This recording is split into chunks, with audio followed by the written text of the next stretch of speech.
Buenos días, hermanos. El día de hoy nos toca leer Deuteronomio 32. Dice así: Escuchad, cielos, y hablaré, y oiga la tierra los dichos de mi boca. Goteará como la lluvia mi enseñanza, destilará como el rocío mi razonamiento, como la llovizna sobre la grama, y como las gotas sobre la hierba.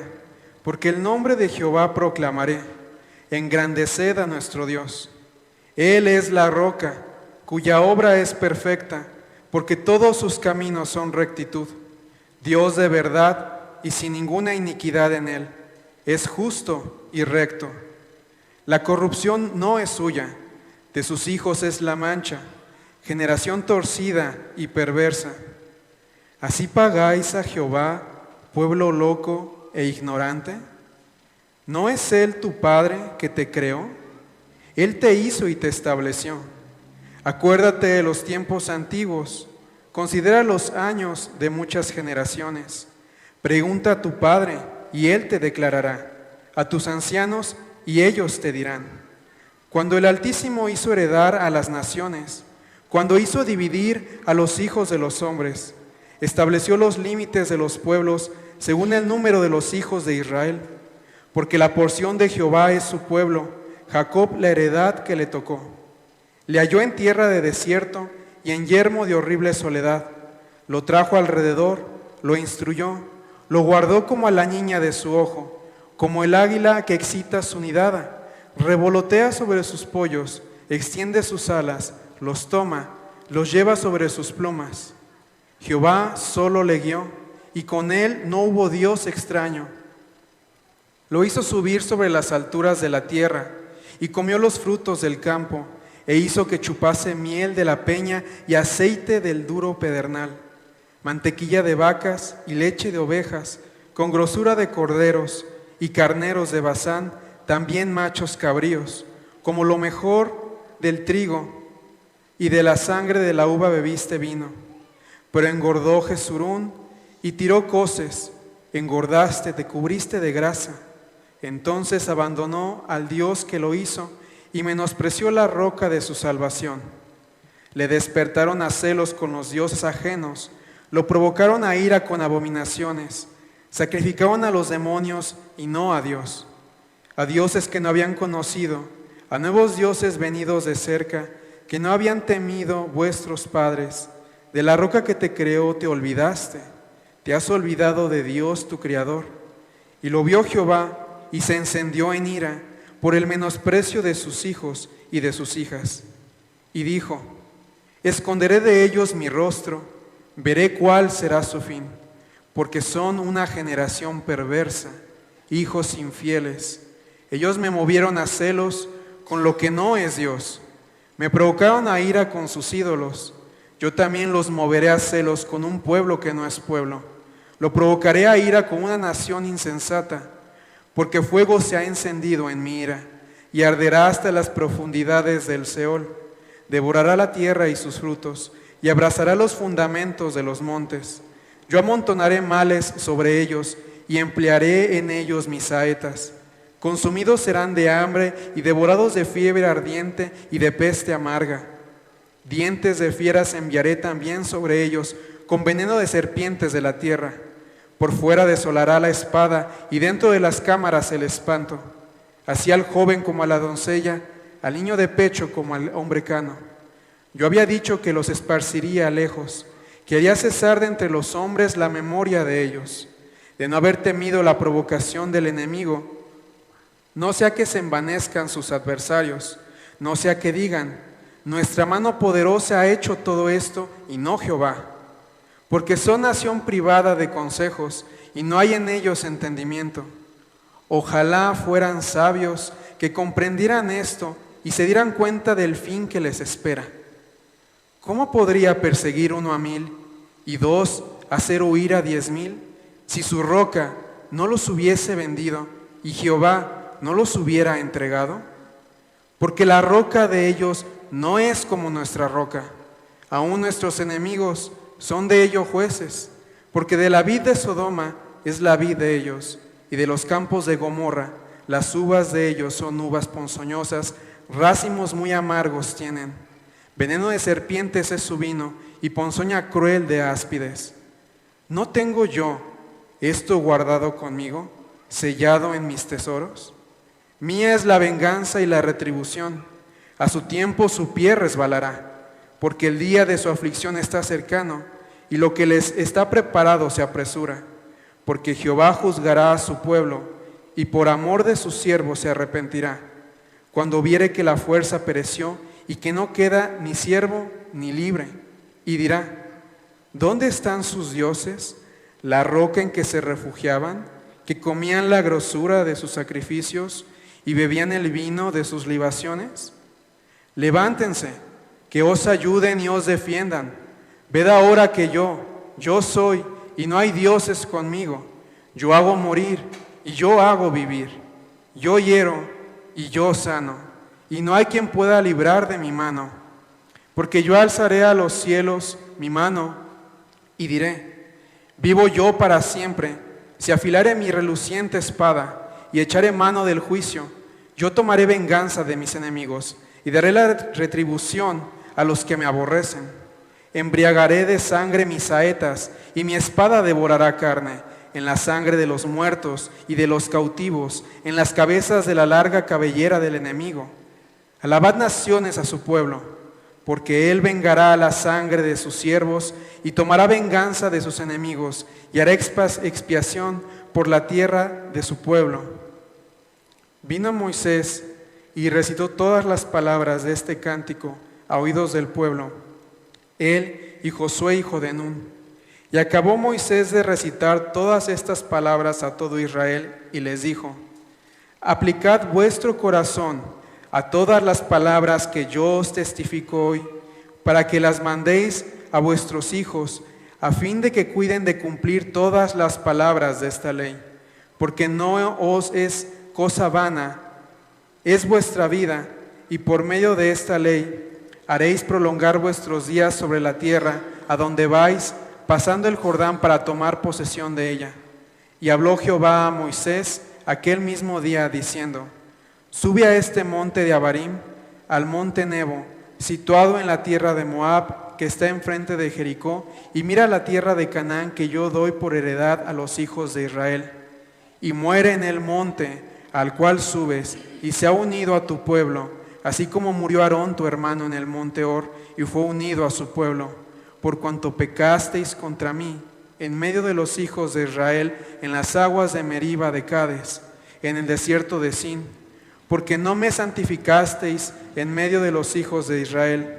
Verás, por tanto, delante de ti la tierra, mas no entrarás allá, a la tierra que doy a los hijos de Israel. Amén.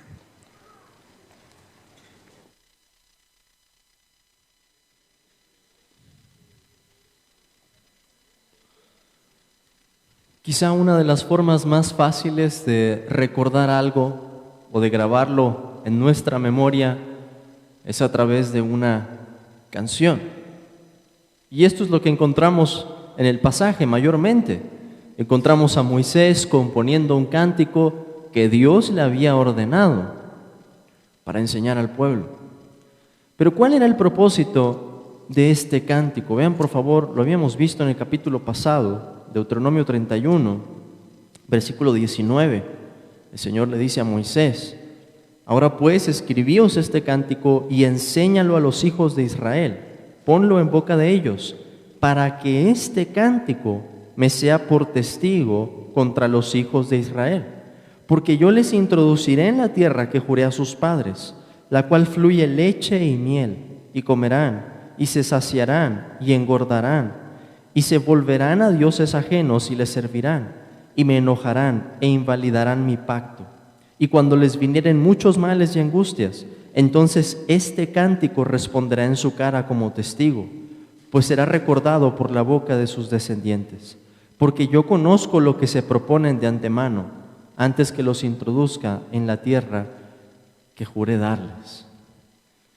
Impresionante, hermanos, que este cántico iba a hablar del futuro de Israel. Y de hecho no tenemos el tiempo para detenernos en los detalles que hay aquí, Pero es algo que habíamos visto ya en Deuteronomio, cuando Dios anticipa el destino del pueblo, dándonos esa larga lista de las maldiciones por quebrantar el pacto, en Deuteronomio capítulo 29. Y ahora encontramos de una forma bien clara que el Señor está diciendo: el pueblo se va a apartar, Moisés, compone este cántico para que se acuerden de lo que yo les había dicho. En cierto sentido, hermanos, lo que vemos en los profetas es una explicación de lo que tenemos ya en el cántico de Moisés. En resumen, podemos decir que el canto testifica de la bondad de Dios, nos habla de lo que Dios había hecho a favor de ese pueblo, nos habla también de la severidad de Dios, los juicios que iban a venir, que ya los había anunciado Moisés, como las maldiciones del pacto, y nos habla también, y algo que se recalca, es la maldad del pueblo de Israel. Este cántico entonces serviría para advertir a las generaciones cuando viniera el juicio y ellos pudieran recordar cuál es la razón por la que les había venido eso. Si Dios les había dado promesas tan grandes, si Dios había dicho a Abraham que en su simiente todas las naciones iban a ser benditas, el pueblo se iba a preguntar, sobre todo al momento del exilio, ¿qué fue lo que pasó? ¿Por qué nos vino todo esto? Y el cántico serviría para responderles. Así que veamos en primer lugar, hermanos, cómo se nos presenta la bondad de Dios en este capítulo. Dios es presentado como la roca, versículo 4, una roca que no cambia, que es firme, ese es el sentido de la palabra. Otras cosas pueden cambiar, pero la roca se mantiene siendo la roca. Dios de verdad, Dios justo y recto, nos dice el versículo 4. Él es el Padre de Israel, versículo 6. ¿No es Él tu Padre que te creó? Él es el Altísimo que escogió a Israel, versículo 8. De entre todas las naciones que estaban delante de Dios, Él quiso escoger a ese pueblo como su heredad. Él es el Redentor de Israel, versículo 10. Le halló en tierra de desierto y en yermo de horrible soledad. Lo trajo alrededor, lo instruyó, lo guardó como a la niña de su ojo. Es Dios, hermanos, quien había sacado a este pueblo, es Dios quien los había preservado y es Dios quien les iba a dar las bendiciones que, ojo, todavía no habían disfrutado hasta que entraran a la tierra prometida. Hay que acordarnos que están a punto de entrar, pero Dios ya dice de antemano lo que va a pasar. Lo hizo subir sobre las alturas de la tierra, comió los frutos del campo, hizo que chupase miel de la peña y aceite del duro pedernal, mantequilla de vacas y leche de ovejas, con grosura de corneros y carneros de Basán, etc. Es lo que iban a disfrutar en la tierra de Canaán. Y Dios ya está diciendo, van a tomar todo eso, van a tomar de todas esas buenas provisiones que yo les estoy dando, de todos esos beneficios, pero después se van a llenar de orgullo y van a empezar a hacer berrinche como un hijo desobediente, un capricho, y se van a apartar a los dioses ajenos. Impresionante ver cómo se realza la bondad de Dios y en contraste con eso, la maldad del pueblo. Hay varias expresiones en este capítulo que recalcan eso: generación torcida y perversa. Versículo 5, pueblo loco e ignorante, versículo 6, un pueblo que tiró patadas, versículo 15, y abandonó al Dios que lo hizo. Versículo 16 y 17 nos habla de la idolatría de Israel, sacrificaron a los demonios y no a Dios. En el versículo 20 se nos dice que son hijos infieles, y en el versículo 28, nación privada de consejos. Este no sería un canto muy agradable si nosotros fuéramos Israel en ese sentido, un canto que testifica de nuestra maldad, pero era un recuerdo misericordioso.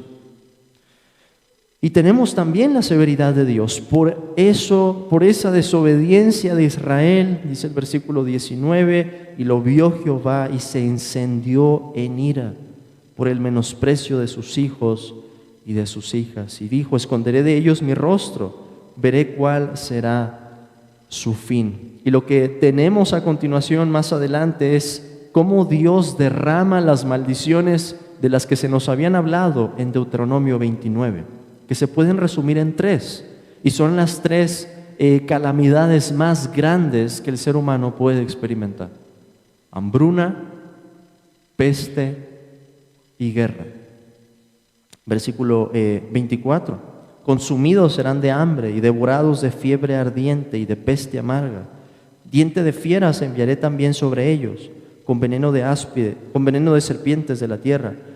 Por fuera desolará la espada, y dentro de las cámaras el espanto. Así al joven como a la doncella, al niño de pecho como al hombre cano. Y por último, lo habíamos visto ya antes, pero se nos dice aquí explícitamente: yo había dicho que los esparciría lejos. El exilio. Iban a estar en la tierra, iban a gozar de esas bendiciones, se iban a llenar de soberbia, se iban a apartar a los ídolos y Dios iba a traer juicio. ¿Y cuál iba a ser la última etapa de ese juicio? El exilio. Dios los iba a sacar de la tierra. Pero quiero que piensen en esto, hermanos, porque hay un paradigma aquí. ¿Qué iba a pasar después de ese juicio? El juicio iba a tener un límite. Versículo 36, porque Jehová juzgará a su pueblo y por amor de sus siervos se arrepentirá cuando viere que la fuerza pereció y que no queda ni siervo ni libre. Y el versículo 39 nos dice: ved ahora que yo soy y no hay dioses conmigo, yo hago morir y yo hago vivir, yo hiero y yo sano, y no hay quien pueda librar de mi mano. ¿Qué nos está diciendo el canto al final?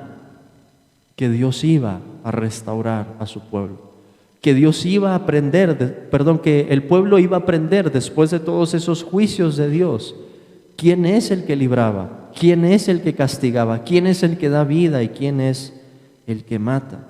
Y por eso el canto termina con una alabanza. Versículo 43, alabad naciones a su pueblo. O como lo traduce el apóstol Pablo en la carta a los Romanos, en el capítulo 15, alaben gentiles con su pueblo. ¿Qué está diciendo entonces? Naciones. Es una convocación a las naciones, no solamente a Israel. Porque Dios había dicho desde un principio que todas las naciones iban a ser benditas por la simiente de Abraham. Eso es lo que vamos a encontrar en el Nuevo Testamento. Por eso les digo, hermanos, que lo que tenemos en este canto es una profecía escrita en poesía, no solamente de lo que iba a deparar a Israel en los últimos días, sino el plan de Dios que incluía a todas las naciones. ¿Cuál es el paradigma entonces? Dios hizo la creación, el primer hombre cayó, Dios trajo juicio, y Dios dio una promesa, restauración. Dios, por así decirlo, levantó a otro hijo, Israel. Él lo creó, Él lo hizo, Él lo estableció. ¿Y qué va a pasar con ese hijo? Va a caer también, va a desobedecer. ¿Qué va a venir a continuación? Dios lo va a juzgar. ¿Y qué viene después? Restauración. Hay un patrón que encontramos ahí en las Escrituras que se repite. Algo similar a lo que pasó con Adán va a ser lo que va a pasar con Israel. Y ese patrón se va a romper, por supuesto, en cierto sentido, con la venida de nuestro Señor Jesucristo, un Adán perfecto, un Israel perfecto que no cae, que recibe el juicio y que nos ofrece la bendición. Pero déjenme hacer dos aplicaciones para terminar aquí. En primer lugar, lo que Dios anunció en este cántico se cumplió tal como lo había dicho. Acuérdense, hermanos, 1500 años antes de Cristo. Y en ese canto encontramos un resumen de la historia de la redención. Israel experimentó la bondad de Dios, se apartaron, Dios los juzgó y Dios está levantando a su Israel ahora de entre los judíos y los gentiles. Eso resalta la fidelidad de Dios. Hermanos, aunque no es un canto que aprendemos nosotros tal cual como lo sería para Israel, es un canto que debería recordarnos que Dios cumple lo que ha dicho, Dios cumple lo que ha anunciado, algo que nos hace ver la veracidad de Dios, lo mismo que dice el canto.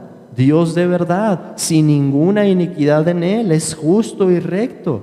Vemos su misericordia aquí, vemos su paciencia para con un pueblo rebelde y vemos también sus justos juicios.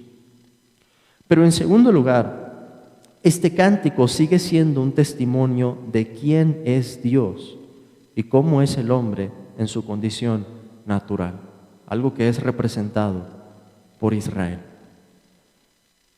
Nosotros, como seres humanos, podemos recibir beneficios muy grandes, aún ser librados de una esclavitud externamente, aún gozar de las mayores bendiciones, las riquezas, las delicias que haya en esta vida, aún saber que esas cosas vienen de Dios y aún así darle la espalda. Por eso digo que este canto puede servir todavía como un testimonio contra nosotros, si es que nuestra vida se caracteriza por una vida como la de Israel, una vida que ha recibido los beneficios de Dios, pero que se aparta a los ídolos.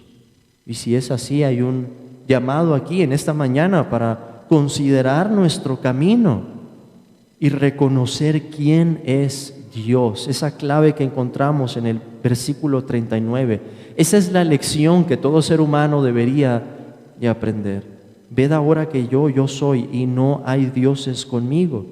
Yo hago morir y yo hago vivir. Yo hiero y yo sano y no hay quien pueda librar de mi mano. Esa es la lección, hermanos, que hemos aprendido con nuestra conversión. Un reconocimiento del señorío de nuestro Dios, una confesión en la que decimos: Señor, solamente tú eres Dios y no hay otro fuera de ti. Señor Jesucristo, solamente tú puedes salvar y no hay otro fuera de ti. Quiera Dios entonces, hermanos, grabar este canto en nosotros para que en los días en que venga la calamidad, en los días en que venga la aflicción, podamos justificar a Dios, podamos vindicar su nombre y decir: Señor, tú eres santo. El pecado es nuestro. Amén, hermanos.